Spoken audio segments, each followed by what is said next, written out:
Welcome to the Gay Buddhist Forum, where teachers from all schools of Buddhism offer their perspectives on the Dharma and its application in modern times, especially for LGBTQI audiences. These talks are offered freely to the world and made possible by appreciative listeners. If you would like to support our efforts to share the Dharma with underserved audiences, please visit gaybuddhist.org. There you can donate, find a list of upcoming speakers, or enjoy many hundreds of these recorded talks dating back to 1996. Okay, welcome back. We'll begin our day soon, but it's our tradition to go around the room and say our names before we hear from our speaker. If I may, I'll begin. My name is Roy. My name is Sylvia. My name is Anu. My name is Elliot. My name is Henry. Andrew. I'm Greg. I'm Joe. David. Jason. Stuart. I'm Baruch. I'm Jim. Don. Brad. I'm Bob. Stephen. Mike. My name is Jerry. I'm Grass. My name is Tom. My name is Matthew. Jeff. Oh, my name is Michael. I'm Jack. Daniel. Peter. John. I'm Don. My name is Tim. Grisha. My name is Hal. I'm Richard. Is that everyone? Okay, great. Thank you. Our speaker today is Jennifer Berezan. Welcome, Jennifer. Jennifer is a unique blend of musician, teacher, and activist. She has created 10 albums, a combination of singer-songwriter CDs, as well as long-playing healing works. She recently released Song for All Beings Live, the live video of the recent performances that included over 100 artists, activists, and spiritual teachers. I believe you have a DVD of that as well, so that's great. That's also available now. Her lifelong involvement in environmental, women's justice movements, and earth-based spirituality are at the heart of her work. She's been a Buddhist practitioner for over 30 years. She teaches at the California Institute of Integral Studies in the Department of Philosophy and Religion, and she will be at Spirit Rock for New Year's Eve this year. Welcome, Jennifer. Thank you. Thank you. It's always, probably say this every time because it's true every time, that it's always really just fun to drive across the bridge and come here and be with you. It's such a unique context for me to present in. And so I feel honored, really, to be invited. So thank you for having me. I'd like to just begin with a little bit of chanting, and then I'll offer some short reflections, and then we'll do some more chant and song.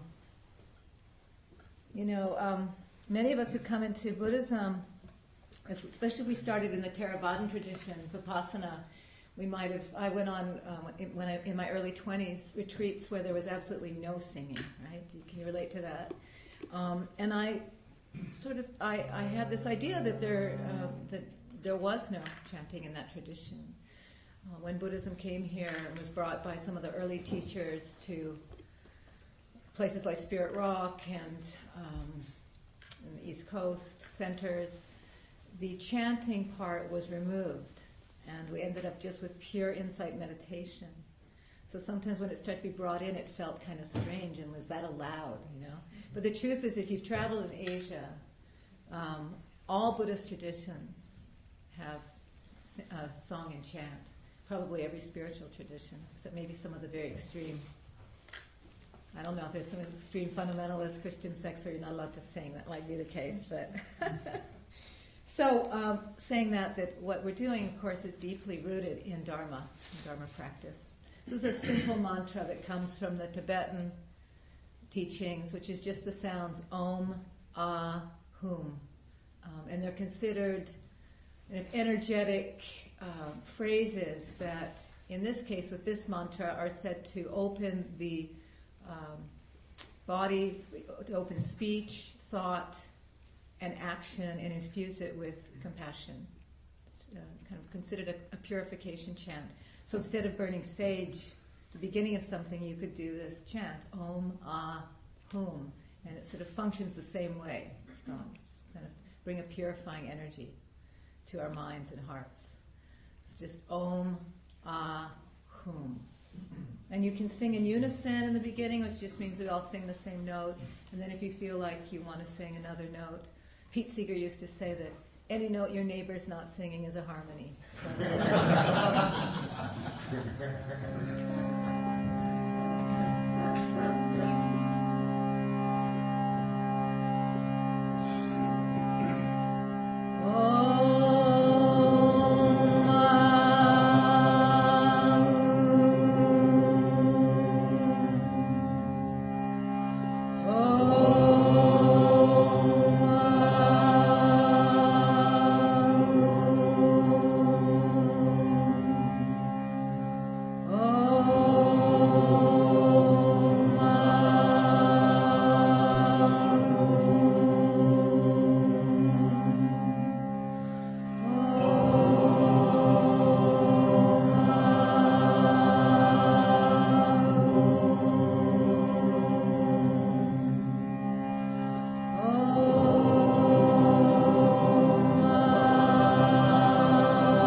resting in this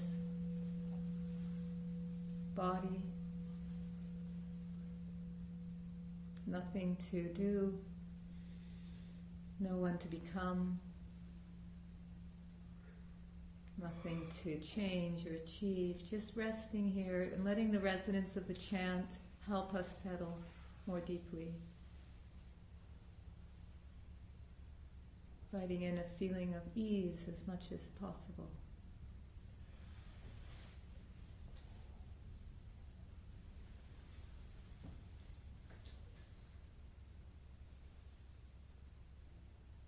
Really inviting a quality of softness around our experience, and no matter what you bring today, whether it's a feeling of well-being or whether you're carrying something challenging, whether you're feeling grief or anxiety or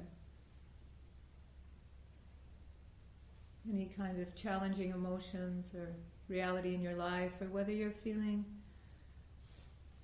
like it's a time of flow and ease, whatever it is, just knowing that the practice can hold all of that.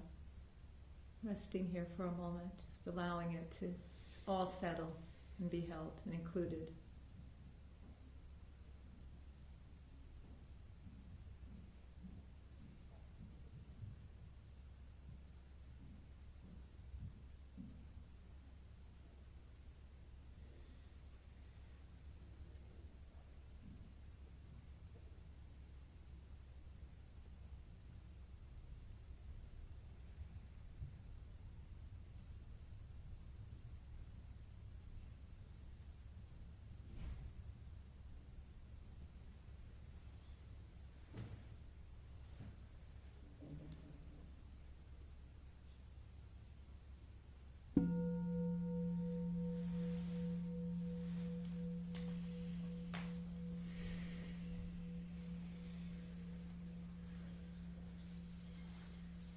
So I was wondering what I was going to talk about today, focus on, and couldn't help but notice that we're in the holiday season.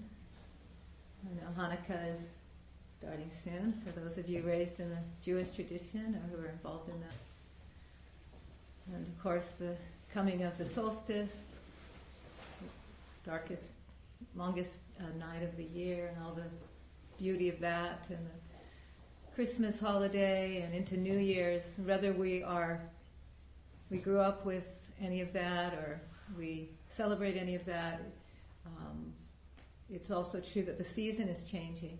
And I've always loved holidays because of they feel like markers to me, and if you go back to the origins of most holidays, they are rooted in the changes of the earth and the changes in light and changes in the growing cycles of plants, and the hibernation of animals, and the emerging of life in the spring, and all of that. Because we're humans and animal humans, I think we are deeply connected to in our bodies, whether or not in this overly kind of technological culture we live in, we're separated from it day to day, most of us, and I think we long in some ways to return to that. And so the word that came up was transformation, and then I thought, well, there's a lot of transformation, of course, in the Buddha story. It's all about that. It's called awakening or enlightenment, or my activist friends might call it getting woke these days. But this way of where something that was opens and changes, and from a kind of Dharma, in Dharma language, you might say that the conditioned way of seeing things opens up to reality. That the habits of the mind and heart shift, and there's a shift into insight, into understanding and wisdom. And we all know the story, of course, when the Buddha was asked, are you a god or are you a man? And he replied, I'm awake. And I love it's like the Rumi poem, don't go back to sleep. And so in a way, the whole, to me, the deep beauty of the Dharma is an invitation to wake up from the trance that we fall into. And I don't know about you, but I just constantly am falling into it. And then the practices help me. That's what the practices are all about, and I think that's why probably come here. It's a way to remember. It's a kind of deep remembering, waking up, who we really are. And so, in thinking about coming here to this particular Sangha, I don't feel right about speaking here and not talking about gayness. It seems like, why would I do that? It's such an opportunity. There are no other places, or very few, that I get to do that. And I've long felt in my own life, and I know many of our lives, that my own emerging understanding of my own identity as a woman, as a lesbian, is it's intertwined with my spiritual journey. I can't separate those things. And I think it's true for all of us. Our racial identity, our cultural identity, all these things are part of our spiritual path and can't be separated and shouldn't be. And they're the compost and the fuel, I think, for wisdom to emerge. So I wanted to talk about this theme of transformation and tell a story that I've never told in public, which is my own coming out. So this is really, I've never told that in public. And I thought this would be a good opportunity to do that. In the context of this, thinking about transformation, and a little more about that is that I think as when you're part of a minority group and you bring your identity forward, you are offering an opportunity for others to transform, because our culture is so habituated in terms of, as we know, of course, ways of thinking about gender and race and identity. And so as people who are parts of more marginalized groups, there's this great potential for awakening hearts and minds, and that we see it all around us, So my own story is that I was raised in a Catholic environment. How many of you were? And I went to a Catholic school, and how many of you were raised in a pretty traditional environment? Say, okay, only the Catholics. So it was in the 70s that I kind of came of age. I turned 18 in, I can't remember now, 79. And in that time there was I was living in the prairies of Canada. There was no anything to reflect back to me who I was. And, but as I'm sure it was true for many of you, there was a slow understanding of coming to understand who I was. And started probably around high school. But I was very involved in the Catholic Church. So my own conditioned thinking about my own identity was so intense that I could not allow myself to really open to the reality. And it was too terrifying. But eventually, life took over, and I had a girlfriend when I was 19, and very, very secretive. And we were still very involved in the Catholic world.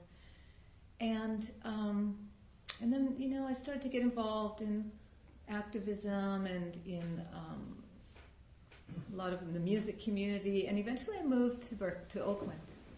And I did my master's degree at the Institute of Creation Spirituality with Matthew Fox, who was a progressive Catholic priest. And I was surrounded by all these progressive Catholic types. And I had no problem coming out to them. So I was being supported by all these nuns and priests. It was so strange, because the world that I had felt sort of limited by now was the kind of gateway for my for me being able to accept myself. And I was roommates with a 72-year-old Catholic nun.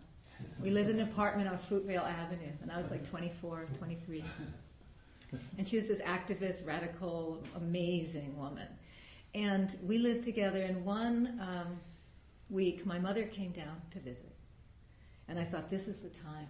I have to do it. And so Sister Yvonne was telling me, supporting me, and I told everybody at school, and so all these people who had my back. And my mom, it was the last night that she was there. I still hadn't been able to do it. You know, I don't know if you had that experience, but you just want to say it. You can't get it out. It's too terrifying. And so she was in the living rooms where she was sleeping, and I went in there. Sister Yvonne had gone to bed, and I went in there, and I just like blurted it out. I just need to tell you, I'm gay. And then I ran away. And my mom acted like totally cool, but I think she was just completely stunned, you know. And I ran into Sister Yvonne's room and threw myself on her bed, and I was like, I did it!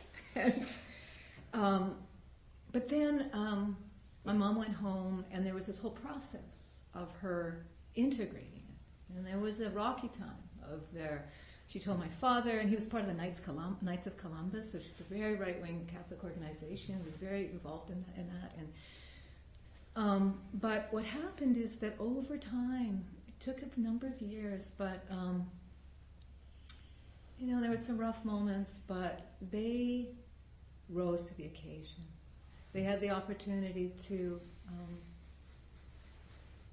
really, I think, because of their deep love for me, and the fact they also were pretty free-thinking people in a certain way. I was lucky. I know this is not everyone's story. There are lots of people who this was not their story. But over the years, they blossomed, you know. They weren't marching in P flag with me or anything, the next... but they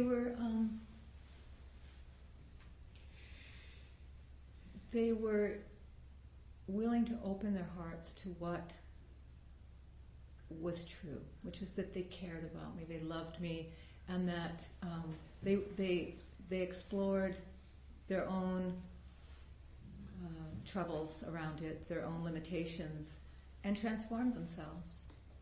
And I know there are so many stories like this, and I feel very blessed by that.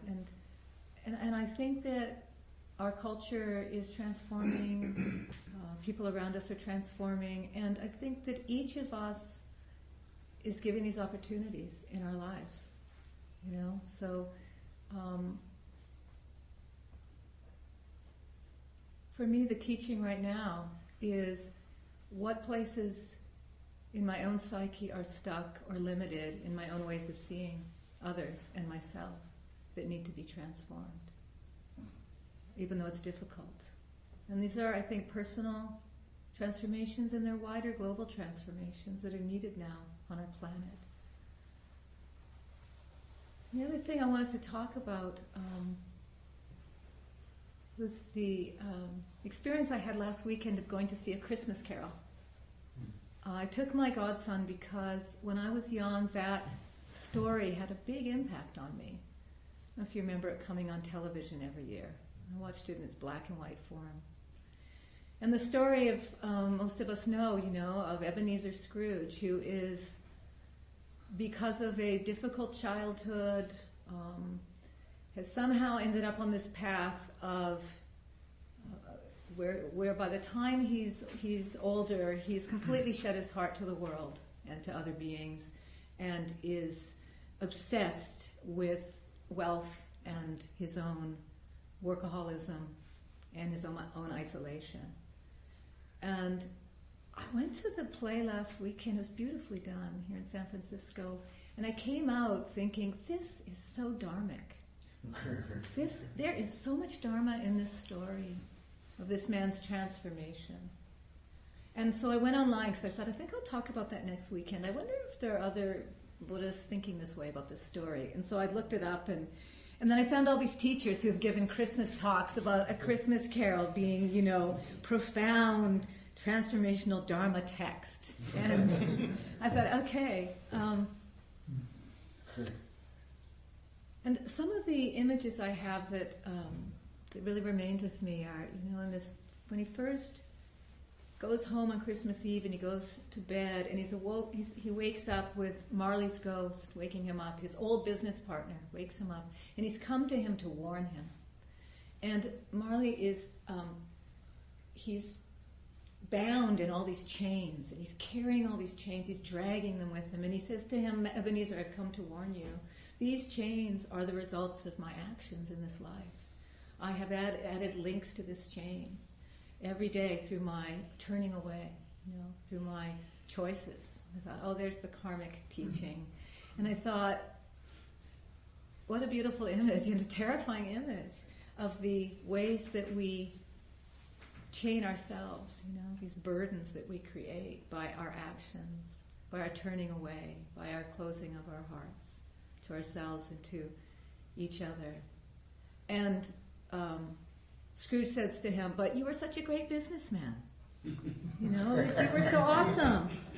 And Marley responds, he says, business, cried the ghost, but mankind was my business.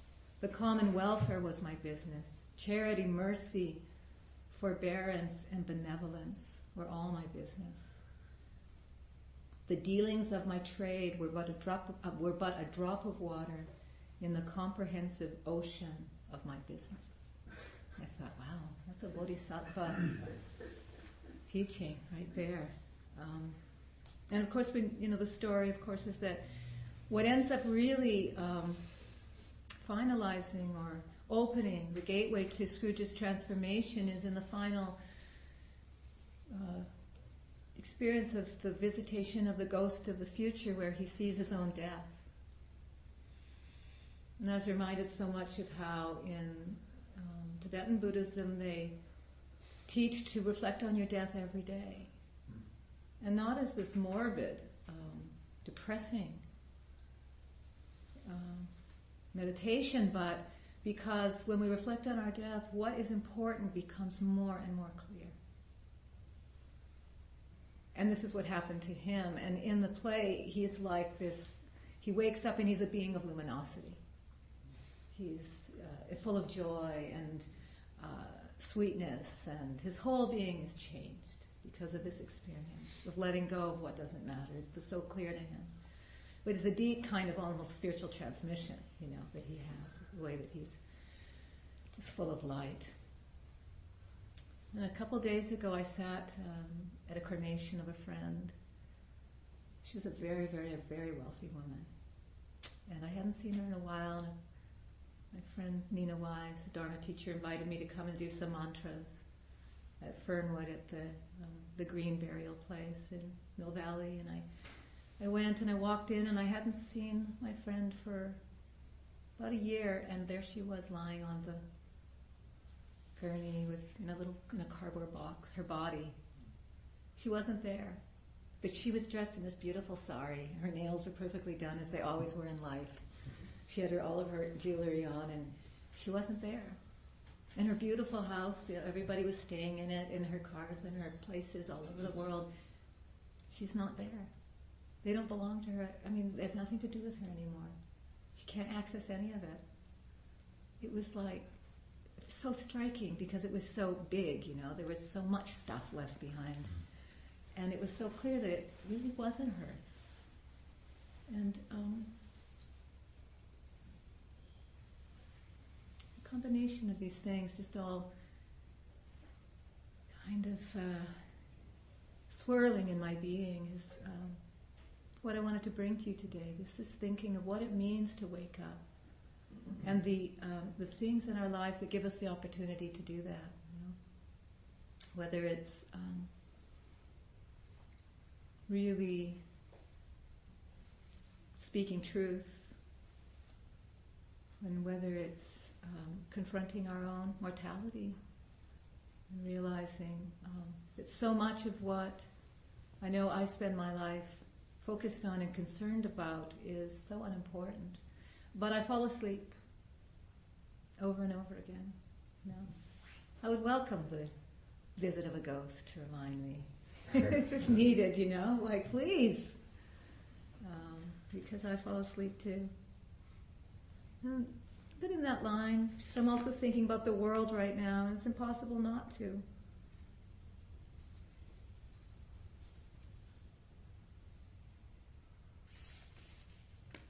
This is David Orr, who's an ecologist. The plain fact is that the planet does not need more successful people. But it does desperately need more peacemakers, healers, restorers, storytellers, and lovers of every kind. It needs people who live well in their places. It needs people of moral courage, willing to join the fight to make the world habitable and humane. And these qualities have little to do with success as we have defined it. Read it again. The plain fact is that the planet does not need more successful people, but it does desperately need more peacemakers, healers, restorers, storytellers, and lovers of every kind. It needs people who live well in their places. It needs people of moral courage willing to join the fight to make the world habitable and humane. And these qualities have little to do with success as we have defined it. Okay, so I'd like to do the chant of impermanence. I think it's a beautiful chant. On its surface, it can sometimes feel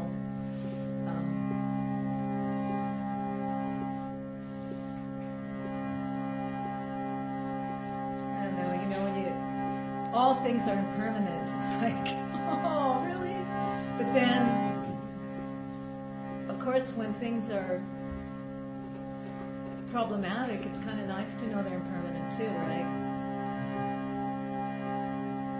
All things are impermanent, they arise and they pass away. To be in harmony with this truth brings great happiness. Why don't we sing it call response, just because it's so great to hear your voices by yourselves a couple times, and then we'll sing it together a few times. All things are impermanent, they arise and they pass away. All things are impermanent, they arise and they pass away. To be in harmony with this truth brings great happiness. To be in harmony with this truth brings great happiness. All things are impermanent, they arise and they pass away. All things are impermanent, they arise and they pass away. To be in harmony with this truth brings great happiness. To be in harmony with this truth brings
to share this mantra that I learned from Lama Tsultrim Halayani. She's a Western woman who became a Lama many decades ago. She spent many years in Tibet studying and practicing. She has a center in Colorado. And about a year and a half ago, she had a birthday, and she asked that her students sing this mantra. It's a mantra to Tara, who's the Buddhist deity, or you could say awakened being of wisdom and compassion. And this is a particular version of the Tara mantra from the 7th century that is, they say, dedicated to help in times of natural disaster and war. So, very powerful intention. So we'll do it one line at a time. You will speak it first. So the traditional Tara mantra is really Om Tare Tu Tare. So let's say that. Om Tare Tu Tare. And then this one goes Ture Vajra Takahana. Ture Vajra Takahana. Litsa Pat Svaha. Litsa Pat Svaha. Pat often is said like that. I learned it from Ani Anam Tuptin, who's a teacher of mine, Tibetan teacher, and often have us doing Pat. It's kind of like a wake up, cutting through delusion and aversion and greed, the things that create suffering in our world, waking the mind and heart up. So let's do it one line at a time.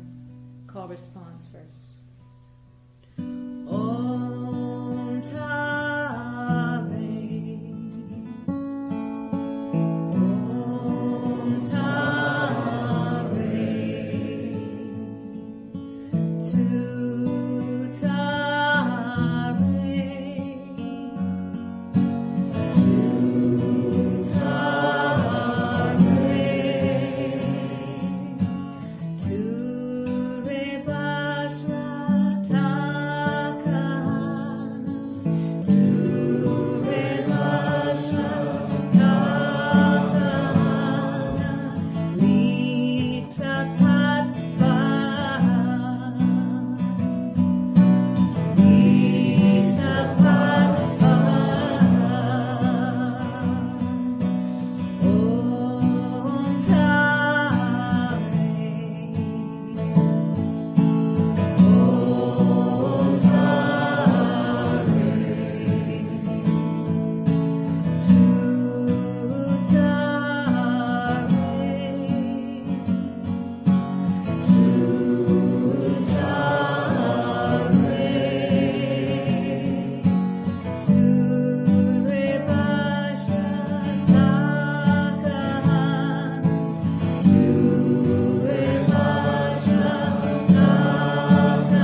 to finish with some metta.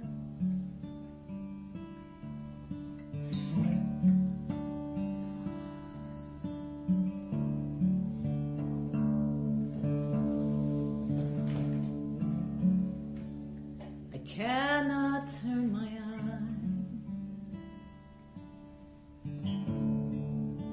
I cannot count the cost of all that has been broken, all that has been lost. I cannot understand the suffering that life brings. War and hate and hunger and a million other things.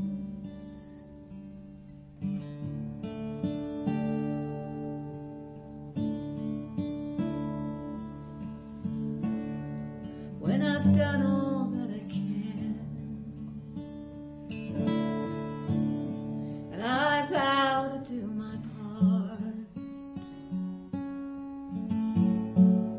let sorrow be the doorway into an open heart, and the light on the hills is full of mercy.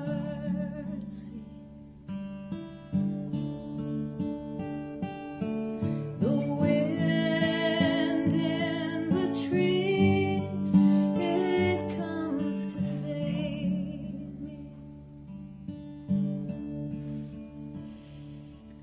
This silence, it will never desert me.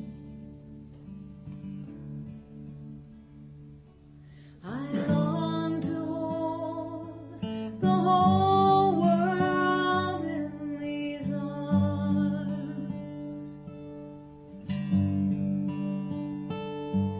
May all beings be happy.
have maybe like 2 minutes if anyone has anything they'd like to share or ask. After that, Hi.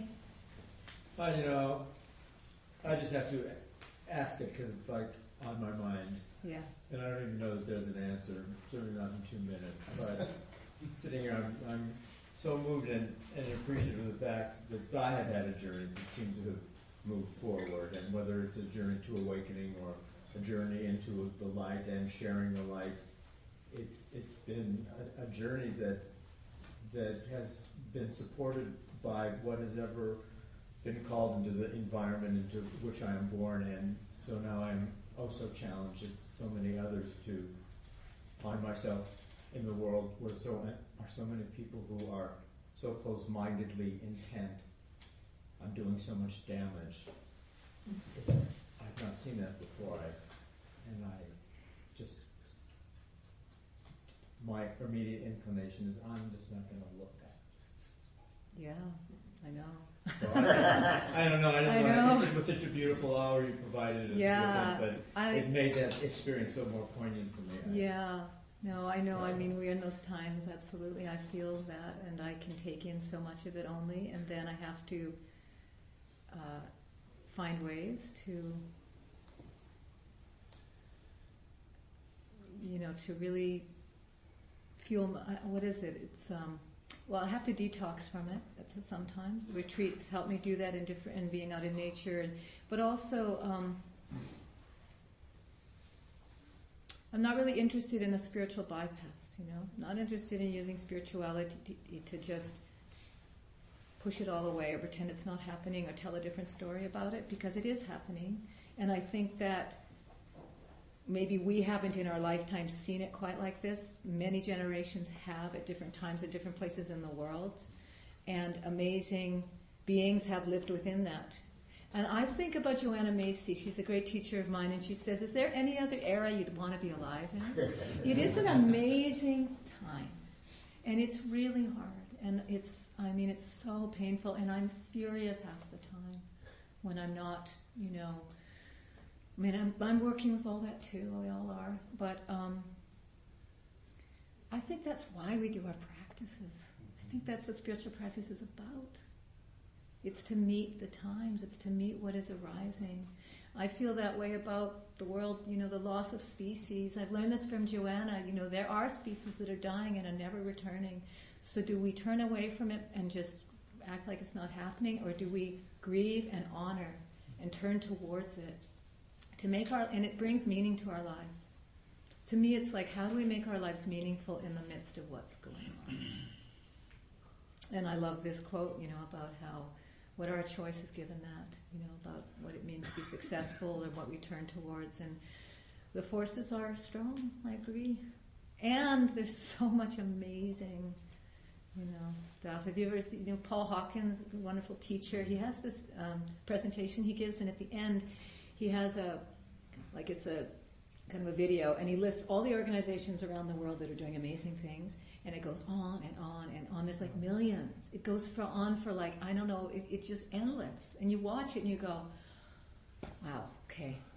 Because I get isolated, and I think that's partly technology promised to connect us, but I find it's often just getting in my little thing, and then I go out into being with other people, and that's how I work with it too. Connecting with others. But it's such an important question. Thank you. Thank you for the question and bringing it into the room. Maybe one last. I just want to thank you for this wonderful hour we spent, and for reminding me of the power that we all have to transform. And so it inspires me to believe that people who seem to be rigid and concrete in their setups still might break apart and find a way out. And I believe that all of us, by living our own lives and accepting our transformations, be they good or bad, will, like the vibrations we just set off in this room, go out and affect other people. We have to keep doing good. The other thing that I was reminded of is the cyclical nature of being a human being. We are awake during the day, we go to sleep, we wake up again, and that's a paradigm for awakening itself. It's not just one event. We awaken over and over again. It's in our nature. And it's the same with coming out. You don't just come out once. That's true. I mean, I realized that a while ago, and it blew my mind. I thought, I've already come out, but I know. come out with somebody. It's true. Thank you. Thank you. Oh, I wish we could all talk for longer, but I think we have announcements. Thank you so much. Thank you, Jennifer. Yeah. Our speaker next week will be Heather Sundberg, who's been our teacher here quite a few times. Heather began teaching meditation in '99. She also runs day-longs and retreats, and she'll be here next week. She's a wonderful teacher. You can look her up at heathersundberg.com. Our host today will be passing around a Donna Bowl. Donna Bowl is the word for Hollywood for generosity. And the suggested donation is $5 to $10. Whatever you can freely give is always greatly appreciated by the Sangha. And of course it pays our rent for this beautiful space, newsletter for our speakers, the Larkin Street dinners, and mailers that we do every month. So, and who is our host today? I'm your host. Hi, my name is Jim. Welcome. There's some treats on the counter. Over here on this wall is the sign-up sheet if you would like to be connected to our announcements. There's hot water for tea, and if you use a cup, please just leave it in the sink and I'll clean it up. And typically, people who want to join together for lunch meet at the door at around 12:30. Anyone is invited. And I'll be going around with a Donna Bowl. It's the season to be generous. We feel generosity when we exercise it. So you'll be seeing me with a bowl. Also, I have a ticket for a 3 o'clock show this afternoon at the Roxy called Then They Came For Us, as a wonderful documentary by Abby Ginsberg on the Japanese Americans internment during World War II, and I'm unable to use it. So if someone would like to claim it, I'll be around. So, thank you for coming. Thank you. Are there any other announcements? The funeral for John Andraka will be this Friday at the San Francisco Zen Center. I posted it to Facebook. I'll post it to our listserv. I imagine it might also be on their website. I don't know the time, but... Like 3 o'clock. 3 or 4. Everyone's invited.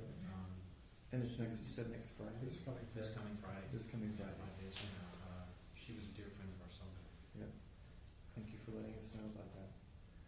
Yes. For those of us who are Jewish, the first Hanukkah candle will be at sundown on this Tuesday night, December 12th. Thank you. Sir? Yeah, those of you who haven't seen the movie God's Own Country, it's what we wanted Brokeback Mountain to be. It's just a superb movie.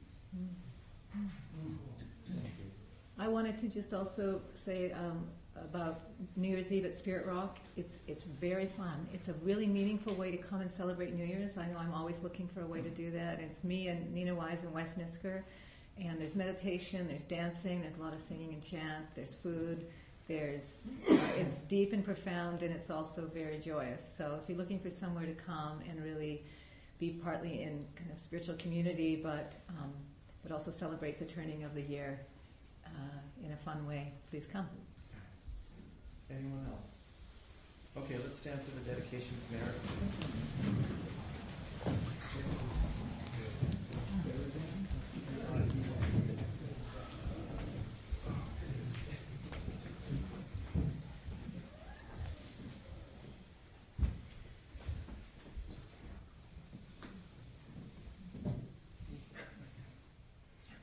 By the power and truth of this practice, may all beings have happiness and the causes of happiness.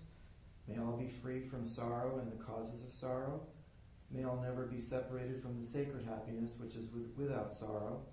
and may all live in equanimity, without too much attachment or too much aversion, believing in the equality of all that lives. Thank you all.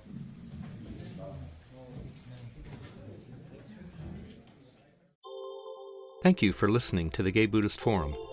If you would like to hear several new talks per month and be notified of upcoming speakers so you can participate live, please subscribe to this podcast, like us on Facebook, and join our mailing list by visiting gaybuddhist.org.